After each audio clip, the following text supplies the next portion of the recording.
আরে ভাই, আশা করিনি, কি কথা শুনলাম ভাই।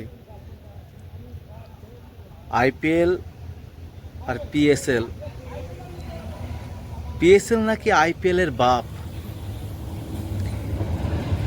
আইপিএল এর দর্শক নাকি দিন দিন কমছে, আর পিএসএল এর দর্শক নাকি দিন দিন বাড়ছে।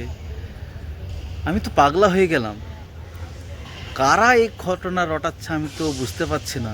সত্যিই বলেছে তারা, আইপিএলে কোনো দর্শকই নেই, যত দর্শক সব পিএসএলে। বাংলাদেশের ভাই বোনেরা সব তাই বলছে।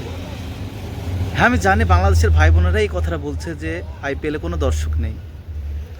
সত্যি, তোমরা ছবিটা দেখে নাও, পাশে ছবিটা দেখে নাও, দিয়ে তারপর আমাকে বলো, ঠিক আছে? আরে, আইপিএলের মতো টুর্নামেন্ট আনতে গেলে পাকিস্তানকে 10 বার জন্মাতে হবে, এটা বলে রাখলাম আমি, ঠিক আছে? আমার তো হাসি বেড়াচ্ছে।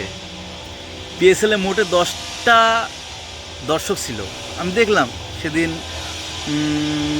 কাদের সঙ্গে বেশ খেলা হচ্ছিল, করাচি আর কোথায় বেশ একটা খেলা হচ্ছিল, অতটা আমার মনে নেই, কারণ পিএসএল অতটা দেখি না। তো তোমরা তো ছবি দুটো দেখে বুঝতে পেরেছো কাদের দম কতটুকু। আর কিছু বললাম না। ভিডিওটা ভালো লাগলে লাইক, শেয়ার, কমেন্ট এবং সাবস্ক্রাইব করো।